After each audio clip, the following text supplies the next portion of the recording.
Get her out of here, Julian sneered, his tailored Italian suit practically bristling with indignation as he gestured with a silver fork. She smells like mothballs and cheap soap. I am not eating my imported white truffles while staring at a bag lady. Marcus, the floor manager, bowed his head obsequiously, his slicked back hair gleaming under the crystal chandeliers. Immediately, sir. I apologize for the oversight.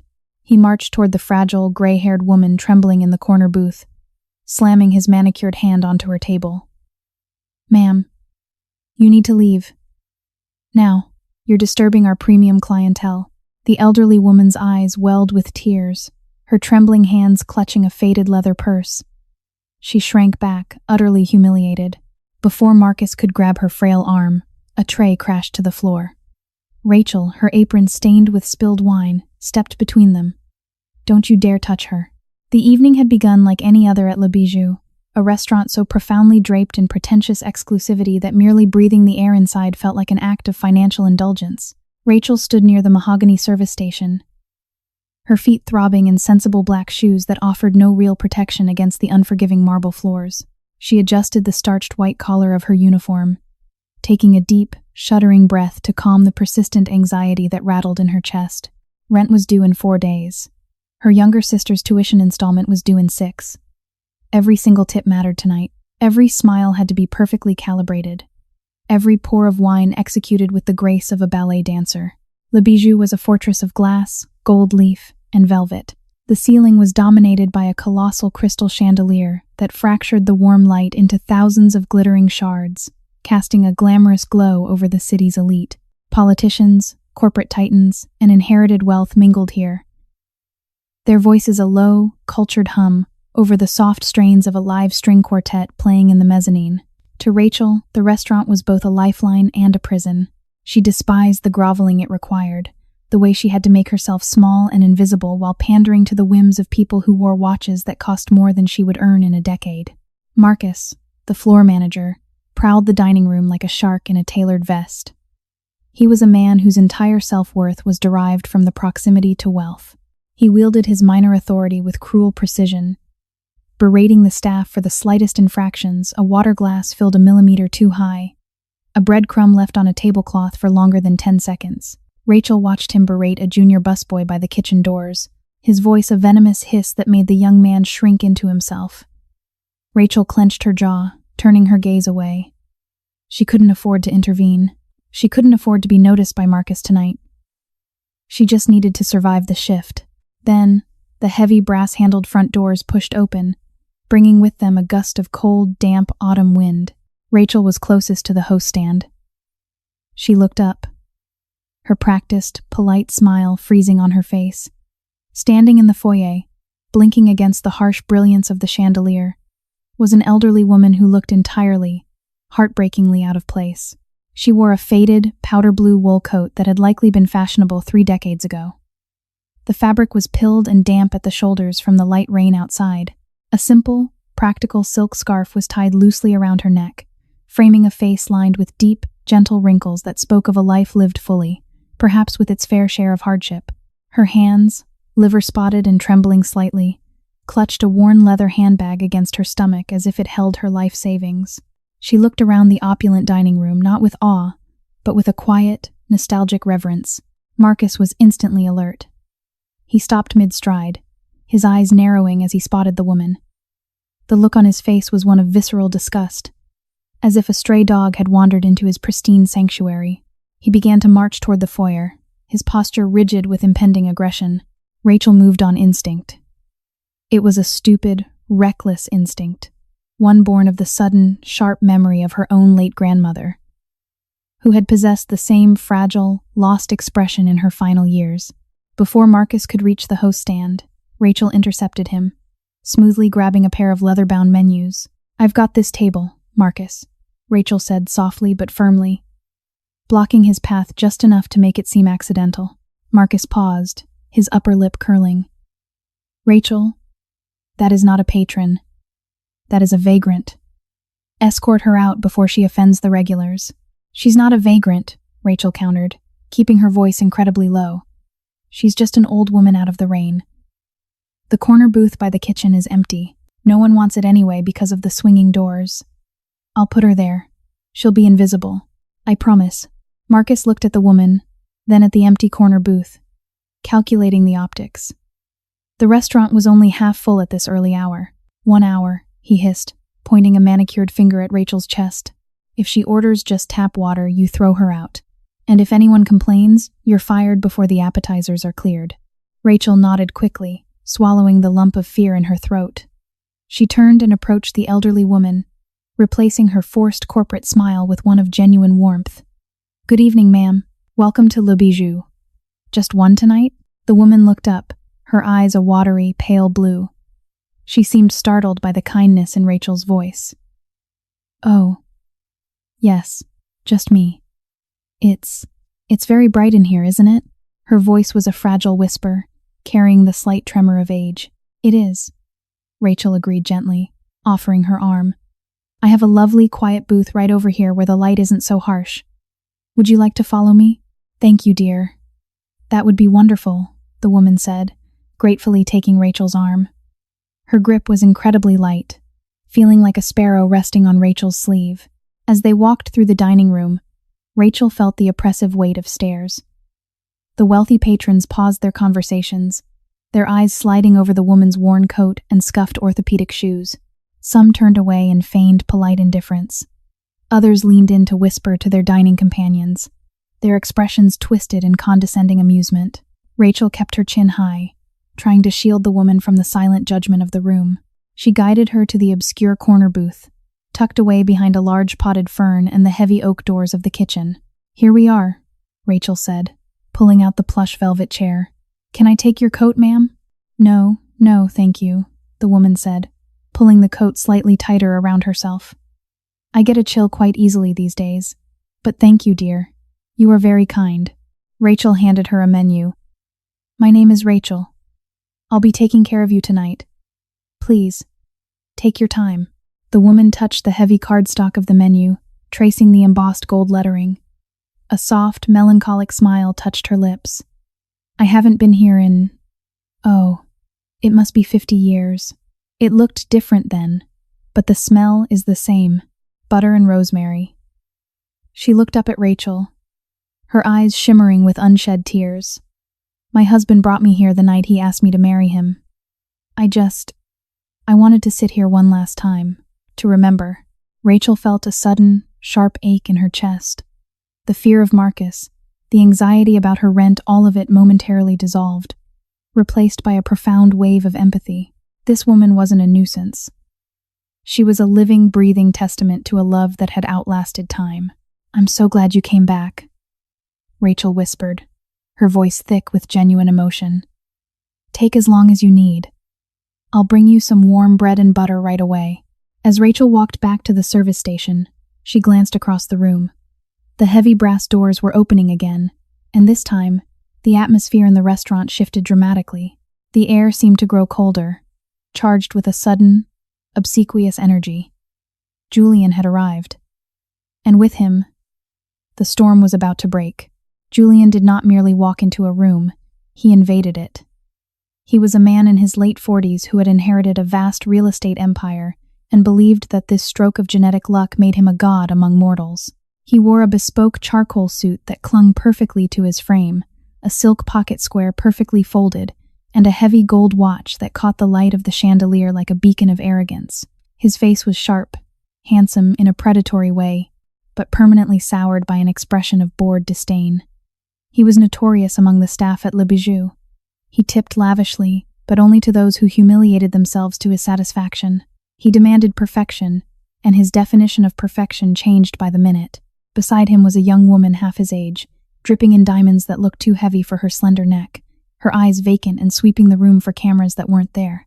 Marcus was beside Julian in a heartbeat, his spine curved into a posture of absolute submission. The imperious manager who terrorized the kitchen staff was suddenly reduced to a fawning servant. Mr. Julian, a profound pleasure to see you this evening. We weren't expecting you. But of course, we are delighted. Julian didn't even look at Marcus. He handed his cashmere overcoat to a waiting host without a word, expecting it to be caught. I had a sudden craving for the veal. and I want my usual table.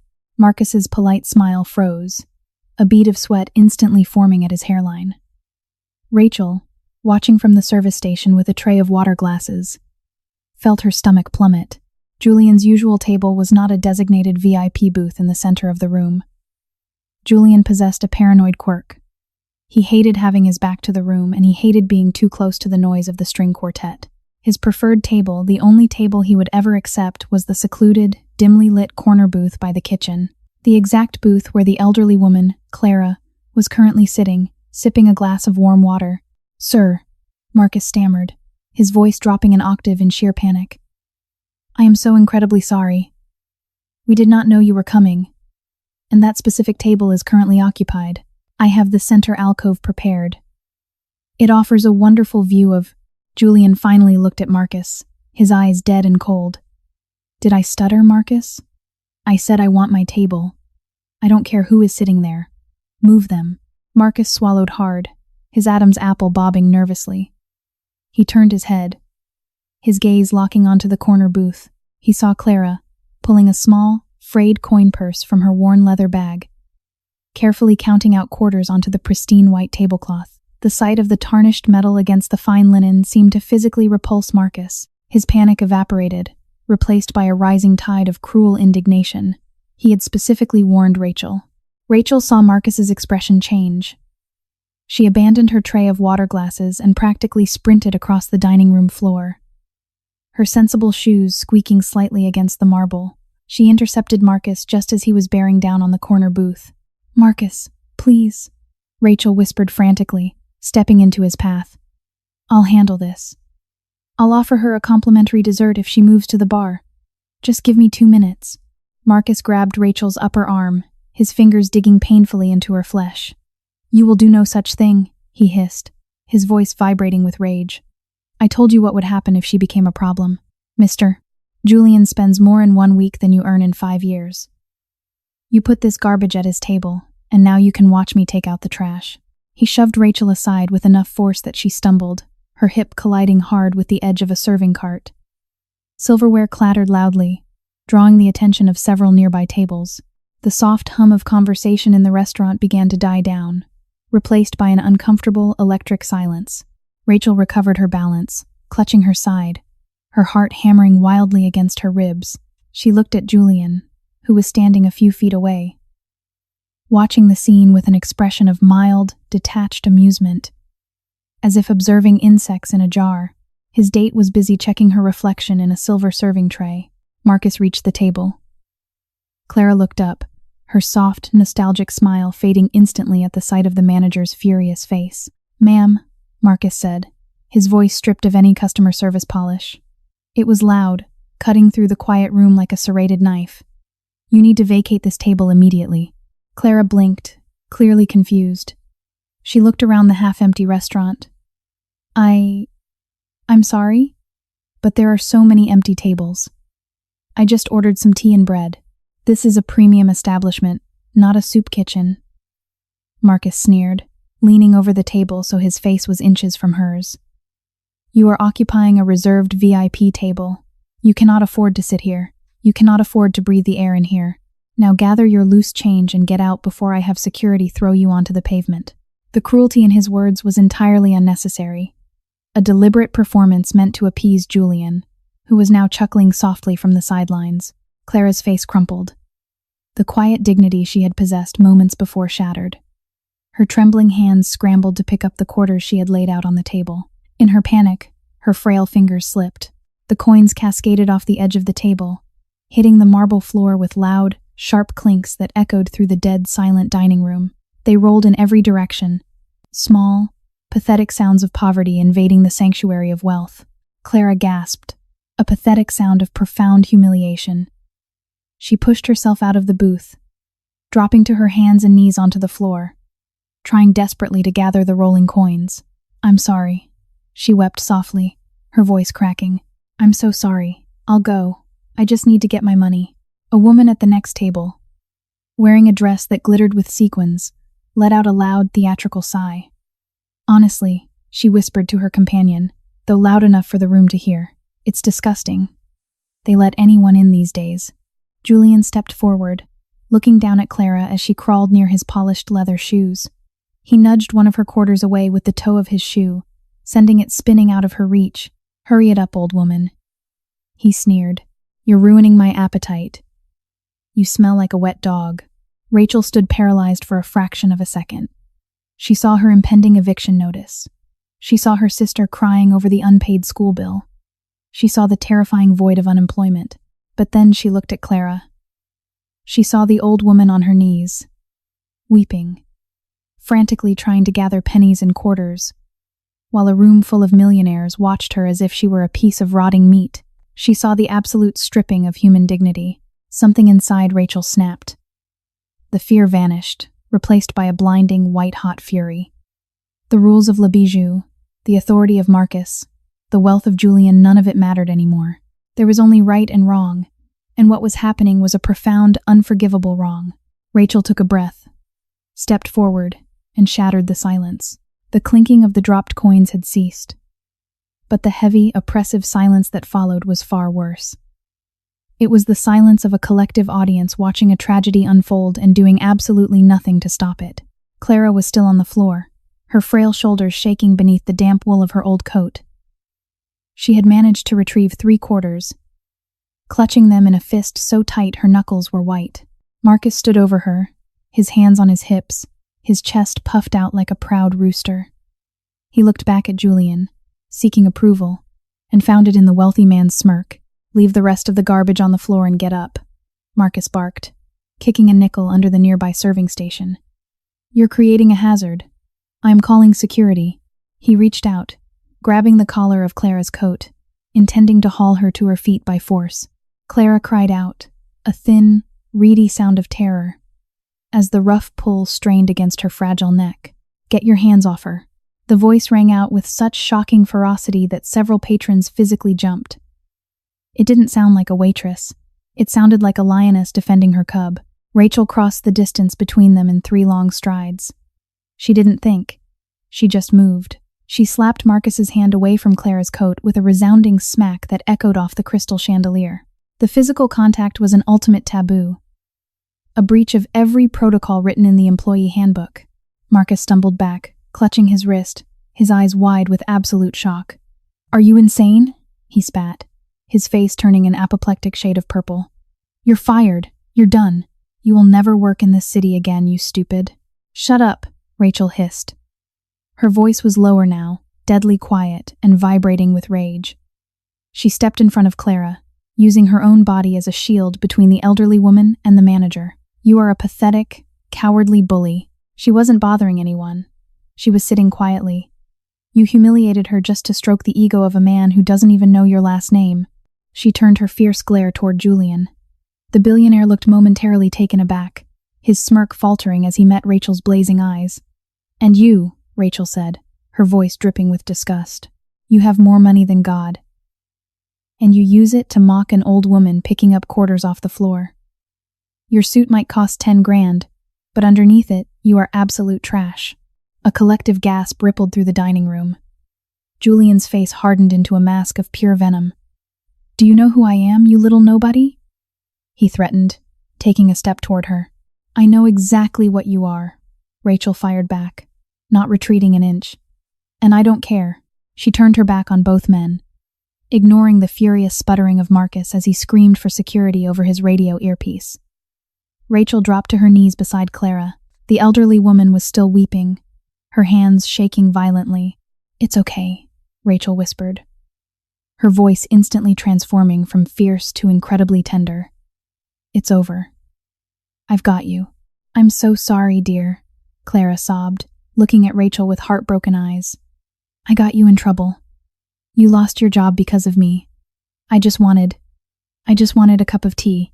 "Don't you apologize," Rachel said fiercely, blinking back her own tears. "You did nothing wrong. They are the ones who should be begging for forgiveness." Rachel carefully gathered the remaining scattered coins from the marble floor, ignoring the dirt that stained her white apron. She placed them gently into Clara's worn leather purse. Then, she wrapped her arms around the frail woman and slowly, carefully helped her to her feet. Clara leaned heavily against Rachel, her breathing ragged. Security is on the way, Marcus sneered, having retreated behind the safety of Julian's broad-shouldered presence. I'm having you both arrested for trespassing. Rachel didn't even look at him. She reached into her own apron pocket, pulling out a crumpled $50 bill, the sum total of her tips from the previous night. Money desperately earmarked for groceries. She tossed it onto the empty table. That covers her tea and your precious time, Rachel said, her voice ringing out clearly over the silent dining room. She swept her gaze across the seated patrons, meeting the eyes of the wealthy men and women who had watched the spectacle in silence. Some had the grace to look down in shame. Others stared back with cold indifference. Enjoy your meals. Try not to choke on the arrogance. With her arm securely wrapped around Clara's waist, Rachel guided the elderly woman toward the heavy brass doors. They walked slowly, a stark contrast to the opulence around them. The string quartet, unsure of what to do, hesitantly began to play a soft, melancholic piece. As they reached the doors, Julian called out behind them, "Good luck serving fries at a drive-thru, sweetheart. It's all you're good for." Rachel didn't turn around. She pushed the heavy doors open, stepping out of the suffocating, perfumed air of Le Bijou and into the cold, clean night. The heavy doors swung shut behind them with a definitive thud, severing Rachel from her livelihood, her security, and the worst people she had ever met. She stood on the wet pavement, the rain having stopped, leaving the city slick and reflecting the neon lights. She was unemployed. She was likely facing eviction. She had no idea how she was going to tell her sister, but as she felt Clara's frail hand grip hers in profound gratitude, Rachel felt something she hadn't felt in a long time. She felt proud. The night air was biting, carrying the sharp scent of exhaust fumes and damp asphalt. Rachel shivered in her thin white uniform blouse, her apron still tied around her waist. She hadn't even grabbed her coat from the employee locker room, terrified that if she let go of Clara to retrieve it, Marcus might actually make good on his threat to have the police waiting at the back door. She guided Clara away from the glowing facade of Le Bijou, down the block to a small, quiet plaza featuring a dormant stone fountain and a few wooden benches beneath the amber glow of a street lamp. "Let's sit here for a moment," Rachel said gently, helping Clara down onto the damp wood of the bench. Clara sank down with a heavy sigh, her hands folded in her lap, staring blankly at the dark pavement. The adrenaline that had carried Rachel through the restaurant was beginning to crash, leaving her limbs feeling like lead. She sat next to Clara, rubbing her own arms against the cold. "I am so terribly sorry," Clara whispered, not looking up. "You were so brave. But you shouldn't have done that. You need that job. I saw how you looked at the manager. You were frightened of him." Rachel offered a weak, tired smile. "Everyone is frightened of Marcus. He's a monster. But some things are more important than a job." "Your family will be angry with you," Clara fretted, her frail hands wringing her purse strap. "It's just me and my younger sister," Rachel explained, her voice softening. "She's in nursing school. I help pay her tuition. She won't be angry. She'd have done the exact same thing." Rachel swallowed hard, trying not to think about the math she would have to do tomorrow to figure out how to stretch $20 over a week of meals. "Besides, I couldn't just stand there. My grandmother used to look a little like you. If someone had treated her that way." Rachel's voice cracked, and she took a deep breath. "I couldn't let it happen." Clara finally turned to look at Rachel. Under the harsh street lamp, the deep lines on the older woman's face seemed pronounced, but her pale blue eyes were remarkably sharp and clear, filled with an ancient, quiet sorrow. "The world is very cruel to the old and the poor, my dear. We become invisible until we become an inconvenience. That man, the one with the cruel eyes, Julian," Rachel supplied, the name leaving a bad taste in her mouth. "He looked at me as if I were dirt beneath his shoes. My husband, God rest his soul, was a dock worker. He broke his back building the piers in this city. He was a good, honest man. He took me to that restaurant 50 years ago, when it was just a little Italian place with red checkered tablecloths. He saved for 6 months to buy me a ring." Clara touched her left hand, where a simple, worn gold band rested. "I just wanted to feel close to him tonight. I didn't mean to offend anyone." "You didn't," Rachel said fiercely, reaching out to cover Clara's cold hands with her own. "They are the offensive ones. Their money just makes them loud about it." A sudden gust of wind swept through the plaza. Clara shivered violently, her teeth chattering. "You're freezing," Rachel said, immediately alarmed. "We need to get you home." "How did you get here?" "I took the bus," Clara said softly. "But the stop is a few blocks away, and I am so very tired." Rachel stood up, her decision made instantly. "You're taking a cab, and I'm paying for it." "No, dear, absolutely not," Clara protested, trying to stand but lacking the strength. "You gave them all your money inside. You cannot afford—" "I have my emergency 20 in my shoe," Rachel lied smoothly. She only had $10 left in her locker, but she would figure it out. She walked to the curb and raised her hand. Within moments, a yellow taxi pulled up to the curb, its tires splashing through a puddle. Rachel opened the door and gently helped Clara into the warm interior. She leaned in, speaking to the driver. "Take her wherever she needs to go. I'll pay you right now." She reached into her pocket, pulling out a crumpled $10 bill and a 5 she had forgotten about. She handed it to the driver. "Keep the change. Just make sure she gets to her door safely." Clara rolled down the window as Rachel stepped back. The elderly woman's eyes were filled with tears again, but this time they were tears of profound gratitude. "Rachel," Clara said, her voice surprisingly steady. "What is your last name?" "Just Rachel." She smiled gently. "Get home safe, Clara. Have a warm cup of tea." Clara reached into her handbag. She didn't pull out a coin. Instead, she pulled out a small, heavy object wrapped in a pristine white handkerchief. She pressed it into Rachel's hand, through the open window. "My son," Clara said, her voice dropping to a serious, almost commanding tone that seemed entirely at odds with the fragile woman she had been all night. "He is a very busy man. He travels often, but he loves me very much. If you ever need anything at all, you give this to him. You tell him Clara sent you." Before Rachel could refuse, Clara rolled the window up. The taxi pulled away, its taillights bleeding red into the damp night. Rachel stood alone on the curb, the cold finally biting through to her bones. She looked down at her hand. She unwrapped the handkerchief. Inside was a heavy, solid gold lighter. It wasn't just a lighter. It was a custom piece, etched deeply with a crest. A roaring lion over a pair of crossed scales. It looked heavy, ancient, and immensely expensive. Rachel stared at it, confused. A dock worker's widow carrying a custom gold lighter? She flipped it over. Engraved on the back, in sharp, elegant script, was a single word. "Adam." She shook her head. Assuming it was a trinket from a pawn shop the poor woman thought was valuable. She wrapped it back in the handkerchief, shoved it deep into her apron pocket, and began the long, cold walk back to her cramped apartment, completely unaware that she was holding the key to the city's underworld in her palm. The next morning, Rachel woke up to the agonizing reality of her situation. The tiny one-bedroom apartment she shared with her sister, Lily, felt smaller than usual, the peeling paint on the ceiling mocking her. Lily was already gone, having left early for her clinical rotations at the hospital. A sticky note on the counter read, "Coffee is made. Leftovers in the fridge. Love you. Let me know how the shift goes." Rachel crumpled the note, a heavy weight settling in her stomach. She hadn't told Lily yet. She couldn't bear to ruin her sister's day. She sat at the small, wobbly kitchen table, drinking lukewarm coffee black because they were out of milk, and pulled out her laptop. The screen flickered before illuminating, highlighting the mounting pile of digital bills. She opened a spreadsheet titled Survival. The numbers were bleak. Even with her final paycheck, which Marcus would likely delay out of spite, she was short on rent. She had to find a new job immediately. But Le Bijou was considered the pinnacle of fine dining in the city. Getting fired from there, especially getting fired in a screaming match with the manager and a billionaire patron, meant she was effectively blacklisted from every decent restaurant in the metropolitan area.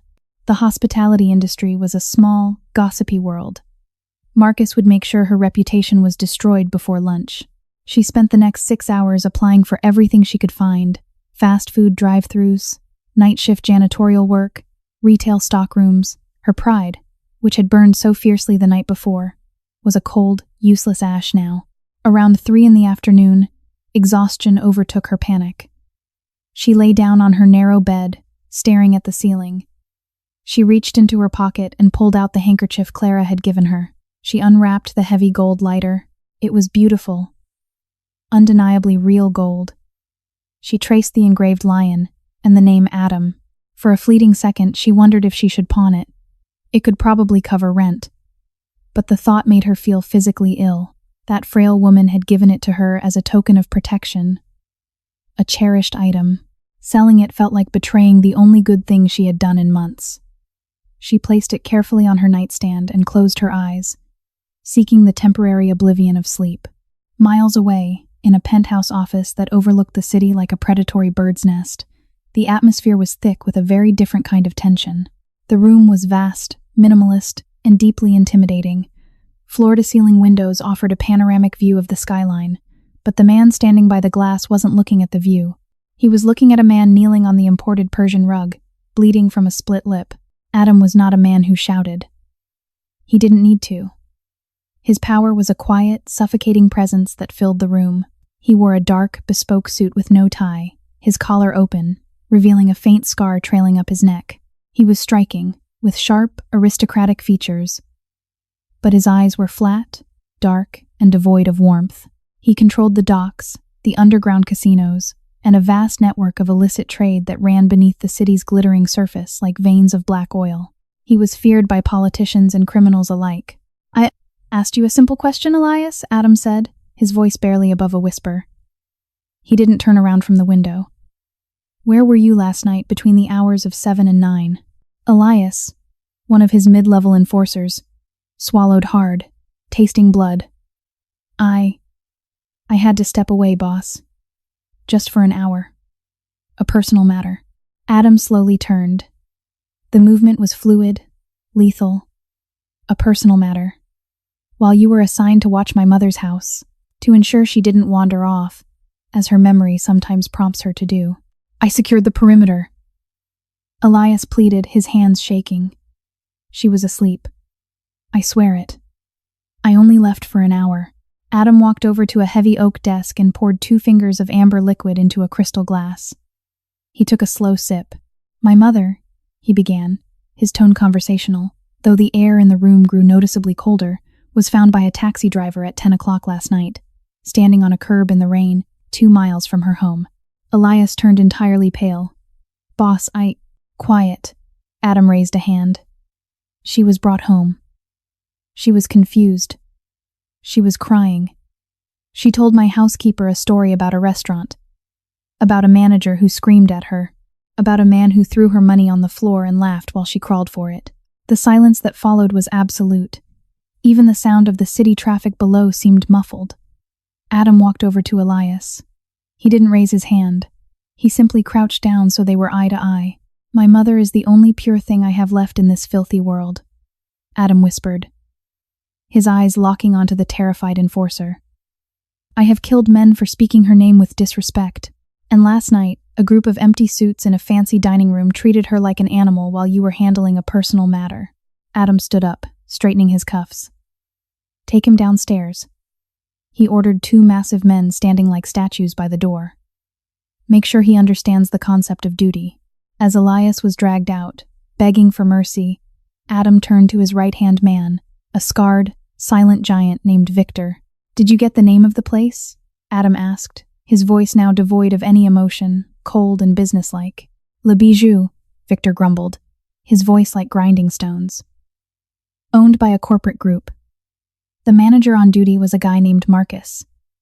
The patron who insulted her was Julian Vance. Real estate money." Adam set his glass down. "Julian Vance. He owes us money from that casino run in Macau, doesn't he?" 2 million, Victor confirmed. "We were giving him time to liquidate some assets." "Time's up," Adam said. He walked toward the door, grabbing a long, dark wool coat. "Gather the crew. The quiet ones. No guns, just presents. We are going to dinner." The atmosphere inside Le Bijou the following evening was electric. It was Friday night, the busiest shift of the week. The string quartet was playing a lively Vivaldi piece. The champagne was flowing, and the air hummed with the sound of clinking crystal and wealthy laughter. Marcus stood at the host stand, looking over the dining room like a victorious general. The unpleasantness of the previous night was entirely forgotten. He had smoothed things over with Julian Vance, offering him a complimentary bottle of Dom Perignon to apologize for the vagabond intrusion. Rachel's termination had been swift and satisfying. He felt invincible, the master of his domain. Julian was seated at his prized corner booth, holding court with 3 other businessmen, their voices loud and boisterous, carrying over the music. They were eating oysters and laughing about a recent corporate merger that had put hundreds out of work. At precisely 8 p.m., the heavy brass front doors of Le Bijou opened. They did not open with the usual polite swish, but with a forceful shove that sent them crashing against the inner vestibule walls. The sudden noise cut through the restaurant, causing heads to turn and conversation to falter. 6 men walked into the foyer. They did not look like the usual clientele. They didn't wear tailored tuxedos or boastful jewelry. They wore dark, unbranded suits that fit over broad, muscular frames. They moved with a synchronized, predatory grace that instantly set off primal alarm bells in the room. They didn't speak. They simply fanned out, 2 of them taking positions by the front doors, effectively blocking the exit. One reached up, pulling the heavy metal deadbolt with a loud, final clack. The string quartet trailed off, the cellist's bow hovering over the strings in frozen confusion. Marcus, irritated by the dramatic entrance, stepped forward, plastering his most condescending smile on his face. "Gentlemen, I'm afraid this is a private establishment. We have a strict dress code, and we are entirely booked for the evening. I must ask you to—" A 7th man stepped through the doors. Adam walked in slowly, surveying the room. The chandelier light seemed to dull against the dark fabric of his coat. He exuded an aura of absolute, terrifying authority. The wealthy patrons of Le Bijou, people who commanded boardrooms and dictated policy, suddenly felt very small and very vulnerable. The air in the room grew heavy, thick with unspoken threat. Adam didn't look at Marcus. He looked directly at the corner booth. He saw Julian Vance, whose loud laughter had abruptly died in his throat. Julian recognized Adam immediately. The color drained from the billionaire's face, leaving him looking like a wax corpse. Marcus, oblivious to the terror radiating from his VIP guest, puffed up his chest, stepping into Adam's path. "Excuse me, sir. I am the manager here. You cannot lock our doors. I am calling the police immediately." He reached for the radio earpiece. Victor, the scarred giant, moved faster than a man his size had any right to. His massive hand snapped out, gripping Marcus's wrist with bone-crushing force. Marcus gasped, his knees buckling slightly as the pain flared. Victor calmly reached with his other hand, removed the earpiece from Marcus's ear, dropped it on the marble floor, and crushed it beneath his heel. "The manager," Adam said softly, finally turning his dark eyes onto Marcus. "Marcus, is it?"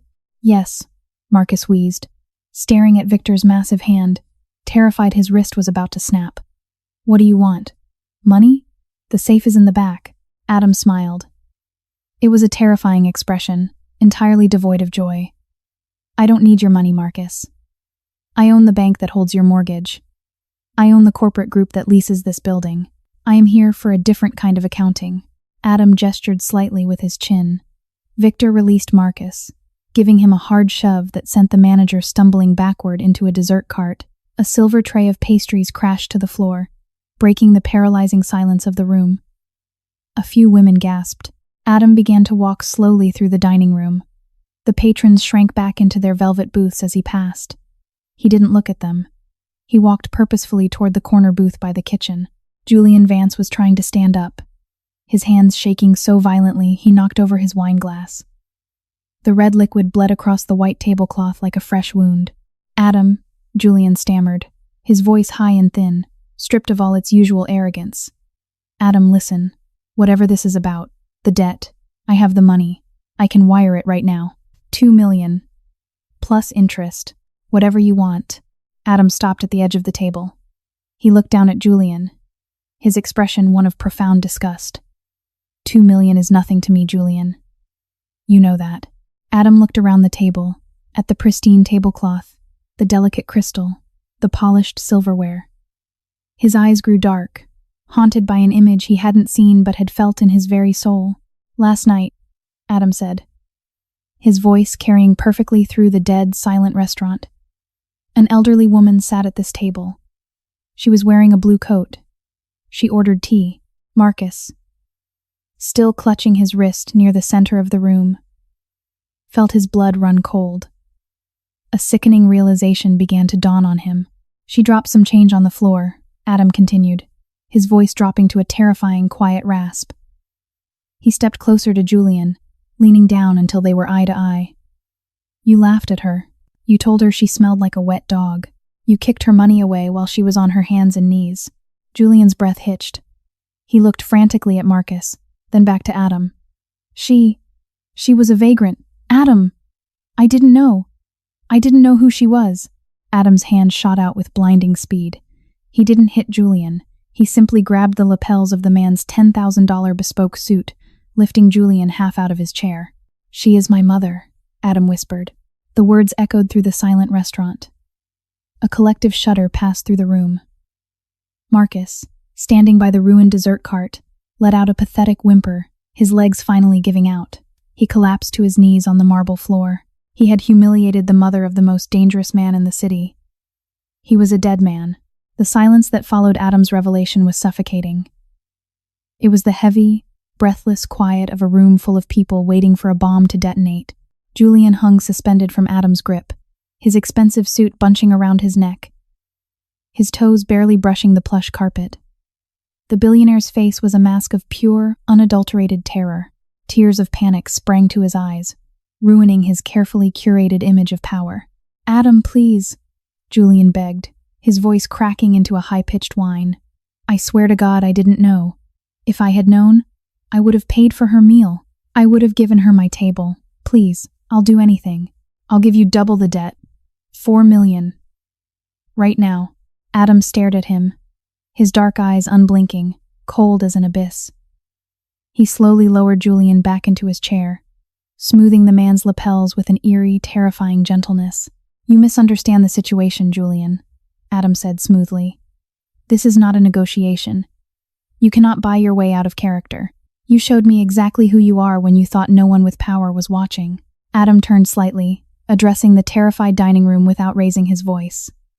This man, Adam gestured gracefully toward Julian, believes his wealth makes him superior. He believes it gives him the right to strip an old woman of her dignity for sport. Adam looked back at Julian. You made my mother crawl on the floor for pennies.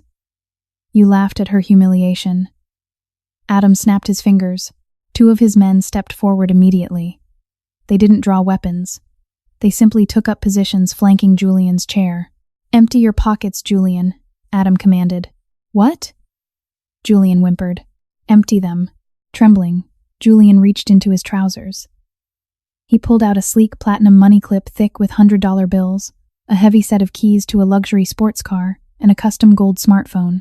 He laid them shakingly on the table. Adam picked up the money clip. He thumbed through the crisp, clean bills. Money, Adam mused, tossing the clip back onto the table. It's a shield for men like you. It protects you from consequence.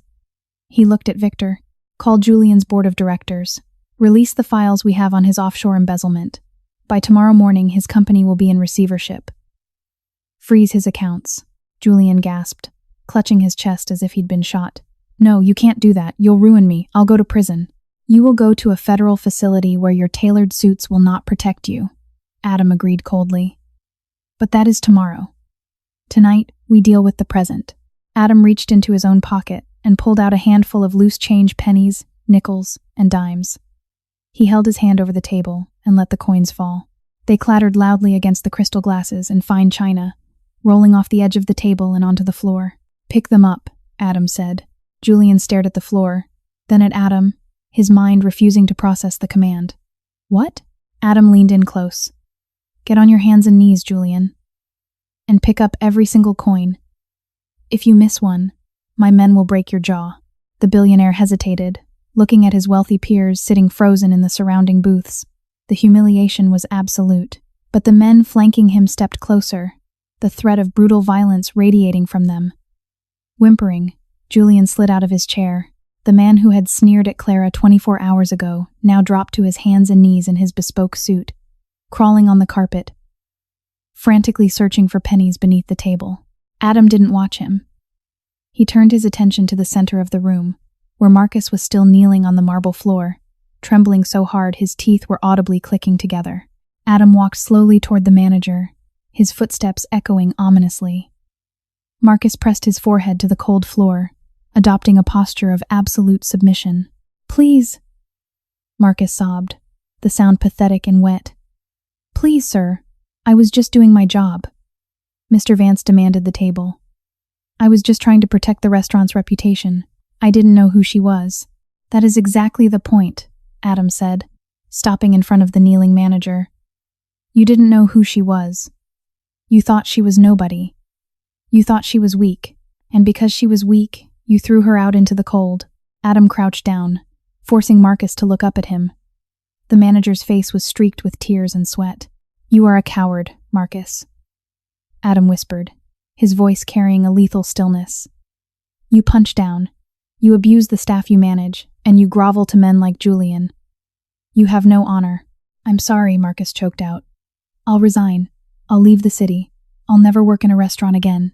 You certainly will not, Adam agreed.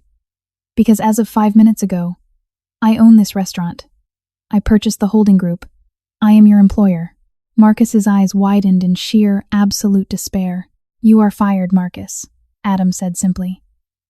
But before you leave, you are going to walk to every table in this room.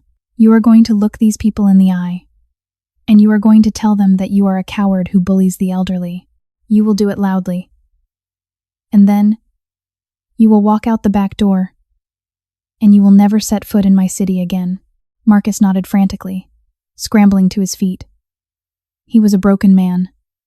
Stripped of his authority, his pride annihilated, he began to walk to the nearest table, his voice shaking as he began his humiliating confession.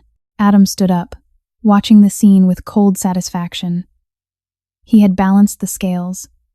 He had delivered retribution. But the equation was not complete. His mother had told him one more detail. She had told him about a girl. Adam turned back to Victor. The waitress, Adam demanded, his voice shifting from cold vengeance to a sharp, urgent curiosity. The one who stepped in. The one who got fired. Where is she? Victor checked a small tablet. Her name is Rachel. We pulled the employee files before we arrived. I have her address. Adam looked at the trembling patrons, at Julian crawling on the floor, at Marcus weeping as he confessed his sins to a table of terrified bankers. The darkness in Adam's eyes softened slightly, replaced by a profound respect. Bring the car around, Adam commanded. We are going to pay a visit. Rachel was sitting on the floor of her tiny living room, surrounded by piles of sorted mail, highlighters, and a legal pad covered in frantic, scribbled math. The single bulb overhead cast a harsh, unforgiving light on her desperate situation. She had managed to scrape together enough for rent by deciding to sell her grandmother's old sewing machine, but that left exactly $14 for groceries for the next 2 weeks. Her sister, Lily, was asleep in the bedroom, exhausted from her 12-hour clinical shift. Rachel had lied and said she had the night off, unable to break the news of her firing just yet. She rubbed her burning eyes, the weight of the world pressing down on her shoulders. She looked at the small coffee table. Resting there, entirely out of place in the shabby apartment, was the heavy gold lighter Clara had given her. It gleamed softly in the dim light. Rachel had stared at it for an hour, fighting the desperate urge to take it to a pawn shop. But she couldn't. It felt like a test of character, and she was determined not to fail. Suddenly, a heavy, solid knock echoed against her thin apartment door. Rachel jumped, her heart leaping into her throat. It was past 10 o'clock at night. The neighborhood wasn't exactly safe, and unexpected visitors were never good news. Perhaps it was the landlord, coming early for the rent. She stood up, tiptoeing to the door and peering through the scratched peephole. The hallway was narrow and poorly lit, but she could clearly see a man standing there. He was tall, wearing a long, expensive dark coat. Behind him, standing by the stairwell, were 2 massive men in suits who looked like they belonged in a mob movie. Rachel's breath caught. Had Marcus sent someone to intimidate her? Had Julian Vance decided a simple firing wasn't enough revenge for being publicly insulted? She backed away from the door, looking around for something to defend herself with, settling on a heavy metal flashlight from the kitchen drawer. The knock came again. This time, a voice followed. It wasn't angry or threatening. It was calm, deep, and remarkably polite. Rachel? My name is Adam. I believe you met my mother last night. Rachel froze. She looked at the gold lighter on the coffee table. The name engraved on the back flashed in her mind. Adam. The very busy man Clara had mentioned. the one who traveled often. She slowly walked back to the door, her hands shaking as she undid the chain and turned the deadbolt. She opened the door just a few inches, keeping the heavy wood between them. Adam stood in the hallway. The contrast between him and the squalid surroundings was jarring. He looked like a king standing in a beggar's alley. His dark eyes met hers, and despite his intimidating presence, there was no hostility in his gaze. "Rachel," he said gently, taking off his leather gloves. "I apologize for the late hour. May I come in for a moment? I give you my word, you are in absolutely no danger." Rachel hesitated, then slowly opened the door wider, stepping aside. Adam walked in, his broad shoulders seeming to take up half the small living room. His men remained in the hallway, closing the door softly behind him. Adam looked around the cramped apartment, taking in the peeling wallpaper, the pile of bills on the floor, the desperate math on the legal pad. He didn't look at it with judgment, but with a quiet, observant understanding. "My mother is a very fragile woman," Adam began, turning back to face her. The cold, terrifying demeanor he had worn at the restaurant was entirely gone, replaced by a raw, profound sincerity. "Since my father died," her mind sometimes slips. She wanders. I try to keep her safe. But last night, she slipped past my men. She went to Le Bijou because it held a memory for her. Rachel stood by the kitchen counter, clutching her flashlight, still guarded. "She told me." "About the ring." Adam nodded slowly, a shadow of sorrow crossing his face. "Yes. I found her last night, wandering the streets in the rain. When I brought her home, she told me what happened. She told me about the manager. She told me about the patron who humiliated her." Adam paused, his dark eyes locking onto Rachel's. "And she told me about the girl who threw away her job to defend a stranger, the girl who gave her last dollar to pay for tea, and her last bit of cash to put an old woman in a cab." Rachel looked down, suddenly embarrassed. "I couldn't just watch them treat her like that. Nobody deserves that."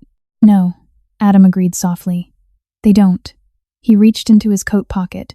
Rachel tensed, her grip tightening on the flashlight. But Adam didn't pull out a weapon. He pulled out a thick, cream-colored envelope. He placed it gently on the coffee table, right next to the gold lighter. "I visited Le Bijou an hour ago," Adam said smoothly. "I had a rather intense conversation with Marcus and Mr. Vance. I assure you, they will never disrespect another human being for the rest of their lives. Marcus no longer works there, and Mr. Vance is currently facing severe legal and financial difficulties." Rachel stared at him, her eyes wide. "You did that? Who are you?" "I am a man who protects his family," Adam said simply. "And you protected my mother when I was not there to do it." He gestured to the envelope on the table. "Inside that envelope is the deed to Le Bijou. I purchased the holding company this evening.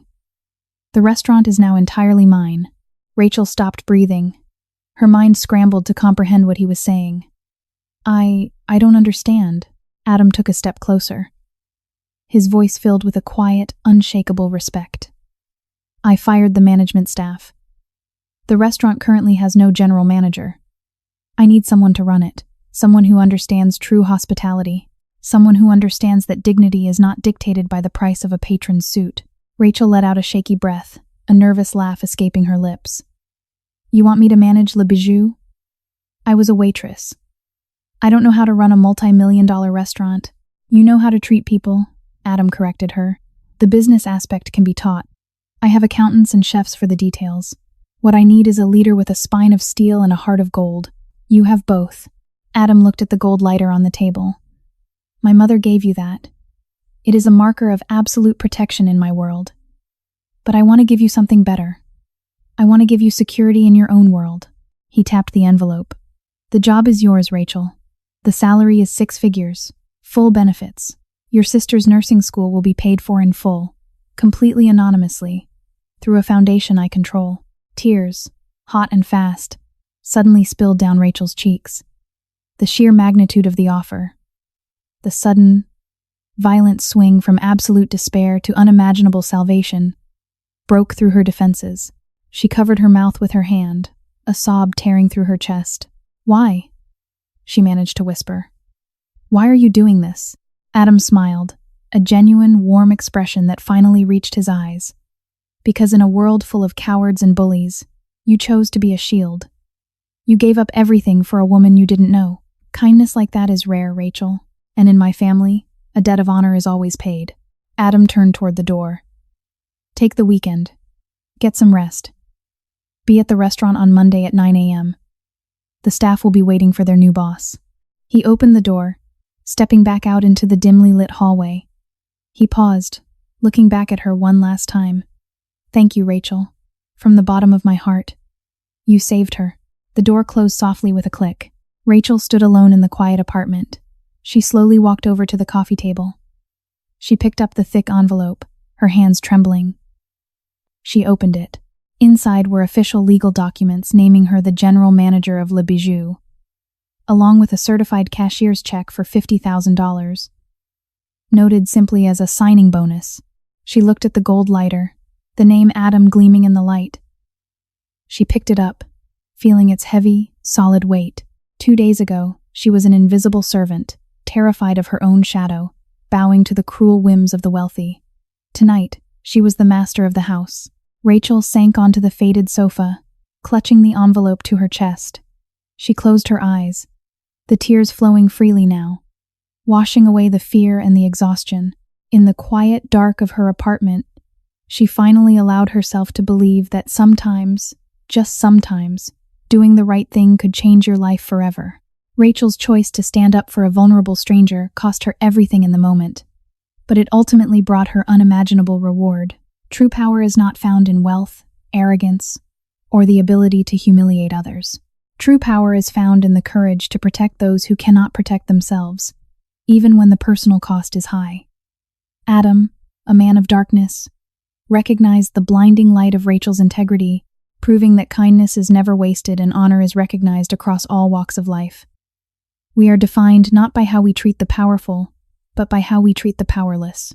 If this story moved you, please like, share, and subscribe to our channel for more cinematic, real-life, dramatic stories. Your support helps us bring more tales of unexpected heroism to life.